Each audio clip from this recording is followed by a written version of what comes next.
Welcome back to the news today. This is the Daily Debate. Well, last week in the Israeli Likud party primaries, only 2 women were elected to the first 20 spots on the parliamentary list. Their opponents heavily criticized the governing party for not having enough female representation. Well, within the Israeli political spectrum, there are parties, such as those of the ultra-Orthodox, where women are barred from participation. But on the other hand, female politicians like Tzipi Livni or Zahava Galon from the leftist Meretz party are leaders of their parties. So how strong is the representation of women in Israeli politics when compared to the rest of the world? Well, with us to debate the topic are Helit Barel, a former director of the Israeli National Security Council, and Orit Rishpi, the board member of We Power, that deals with equal representation for women in politics. But first, we asked you, our viewers, what you think. And Ayman Siksak gives us a look here. Ayman, what did we find out?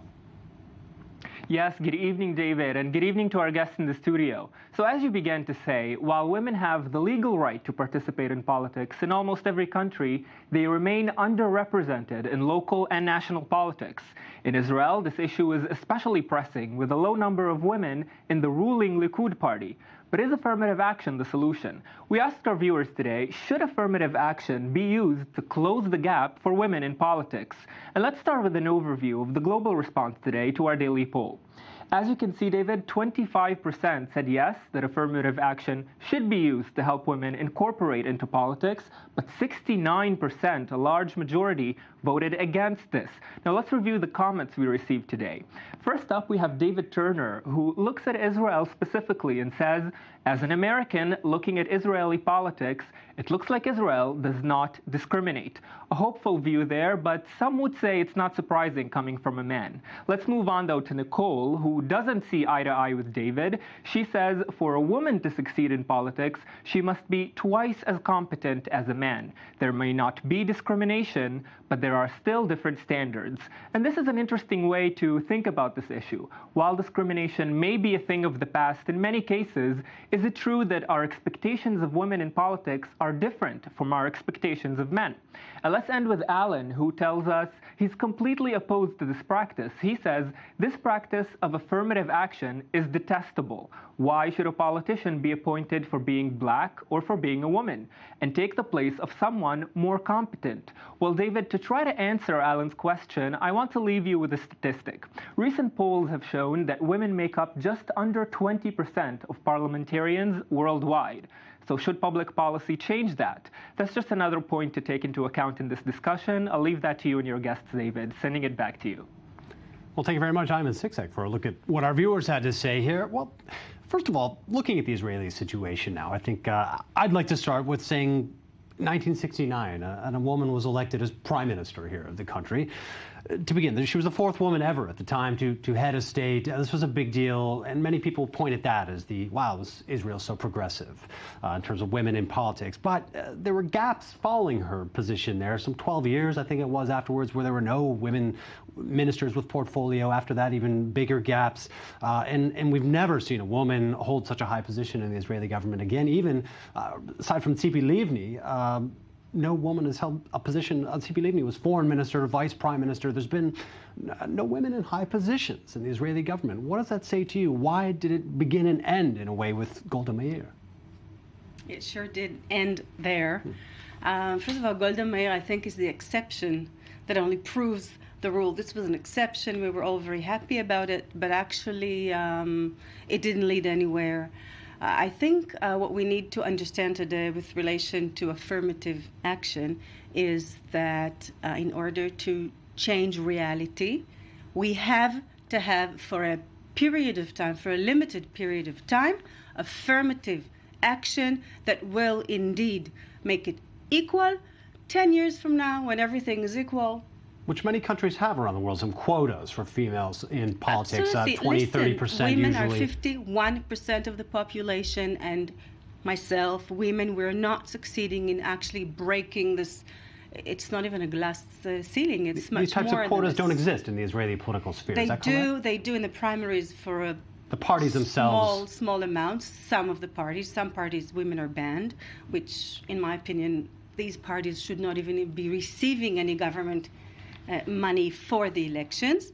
But once we will break through with affirmative action, we can relax this and get back to normal, hopefully. Do you agree with this notion that quotas could be the answer, or at least lead the government into a better direction in terms of female involvement? And do you blame specific parties for this, or is there some other cultural reason? Oh, well, clearly there's some cultural reason, some cultural perception of what the role of women is. I think it's not exclusive to politics, but I think politics is one of the last bastions where we've made the least progress over the last few decades, even compared to the government sector, the bureaucratic sector, compared to the financial sector, and so on. Quotas, I think what we had mentioned is really voluntary party quotas. Right. And in the world, we see that parties take that on much more seriously than they do in Israel. For not voluntary in many countries, a long list of them. Exactly, and they're have enforced legislated. quotas. Again, you're absolutely right. They're legislated, whereas in Israel, they're voluntary, and the practice of banning women altogether from participating in a particular party as well is something that I think is quite unique to the countries that we like to think of as our group of peers in terms of what democracy is. And again, the numbers are striking. We had 22% in the last Knesset, and that's the highest we've ever had, is 27 women out of 120. What happened in the Likud party, I think, is nothing less than shocking. It goes to show when people contest this notion of affirmative action, if they're content to remain with 2 women out of 24 in the leadership party, that's fine. But I think for most of us, that's not. And I think parties will grow to understand that for women today, this is an issue that women vote on. And that is a big difference. Polls are showing that women are very attentive to these kind of calculations. So when somebody like Yair Lapid, he gets slammed for not having primaries, not being head of a Democratic Party, but he pretty much puts in 50% in his party women. If a party, if Meretz with 6 seats brought 3 women and the Likud with 24 brings 2, I think that all will play out also in the polls. When I'm looking at the international aspect to this, again, there are some countries that have impressive numbers. Sweden has over 44% women representation in their government. Finland as well. South Africa has 42% women in their parliament. And there are over 20 countries in the world now that have women as heads of state, as prime ministers or presidents, from Chancellor Angela Merkel in Germany, President Dilma Rousseff in Brazil, I know Argentina, South Korea, Poland, even Bangladesh, Jamaica. In other words, in every corner of the world, there's at least one country that has a woman as head of state or in prominent positions.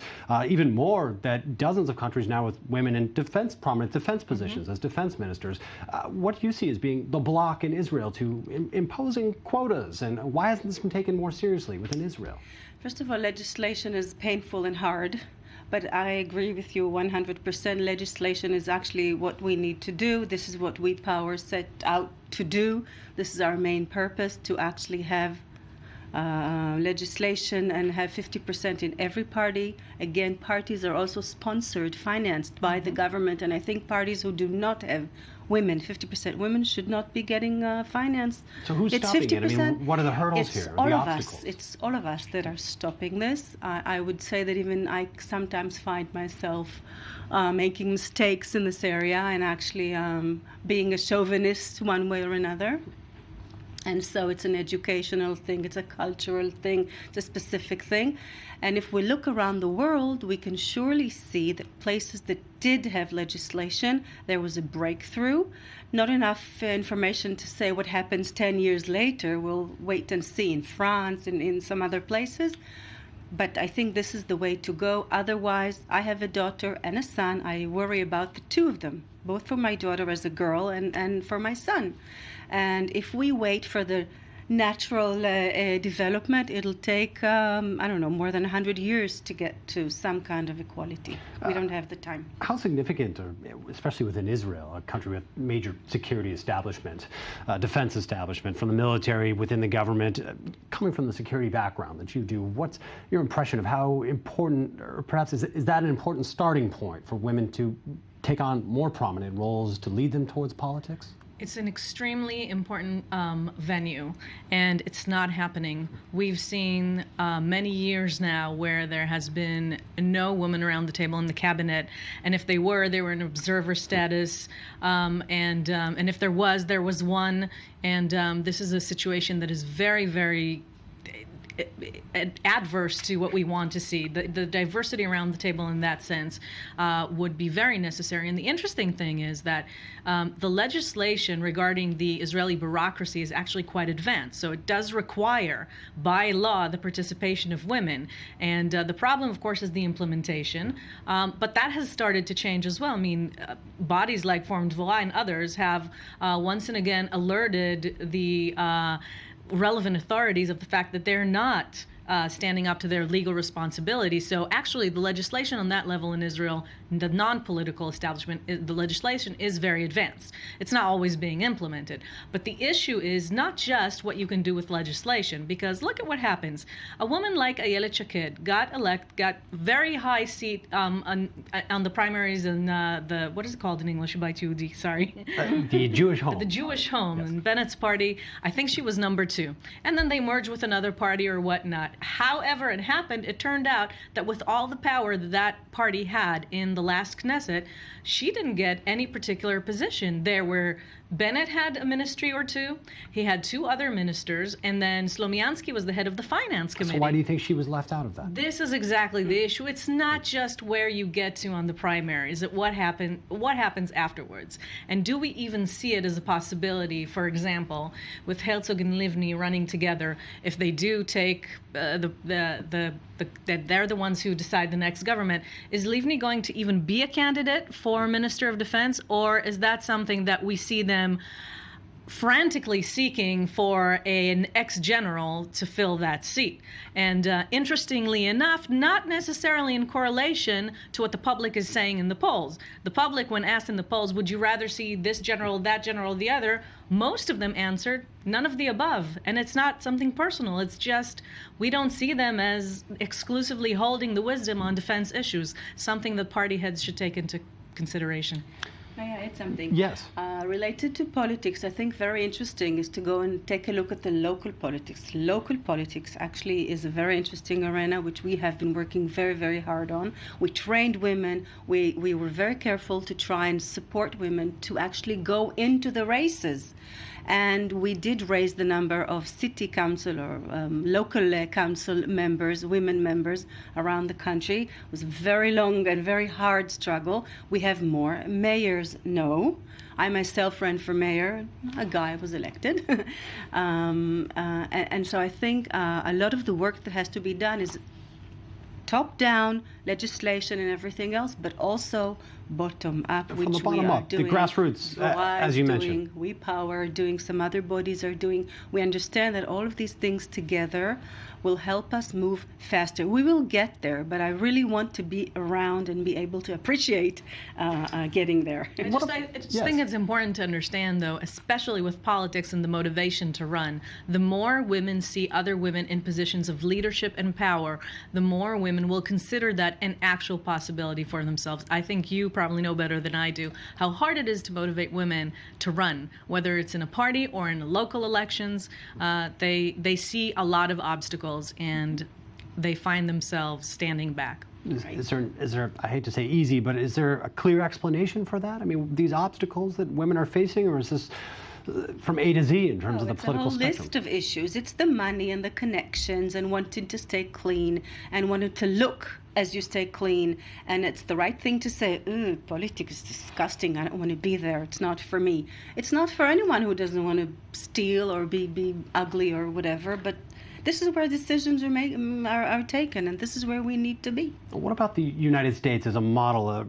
Is it a model? I mean, I know the U.S. Congress, they boast that women participation. The United States is not a huge example. With Hillary Clinton poised perhaps to become president of the United States if she chooses. But if you look at the averages and the numbers of representation all over America, it's not a very good example. Rwanda, by the way, is. Rwanda. And the explanation would be, and taking a global look, some of the newer democracies or countries that had huge crises and were helped by some other Western countries have new constitutions, and that's just the case of Rwanda as an example. They have the highest representation. This is why they percentage. have the highest representation, because they started from scratch 15 years ago or something, and this is why they started equal. Very interesting, and maybe this is the way to go about it. what are your recommendations? I mean, in the short time we have left, is there something that you could say to perhaps a young Israeli girl watching our broadcast right now that you'd recommend? Well, Anyway. first of all, if we're talking to an audience of younger women who are considering this, I think look around you. Politics is everything. The personal is political, and if you don't participate, you're out of the game. And I think that will change, especially with seeing more women leaders. I have to say there are some points that of great pride for us, such as leaders of some of the parties who are women, and also women who had served at the head as speakers of the Knesset, and we have women. We've seen women at the head of the Supreme Court. These are very important things, and there are some models. Unfortunately, out of time for this debate. Thank you very much, Orit Rishpi and Helit Barel. Thank you both for being with us on this debate, and we'll be back after a break with One on One.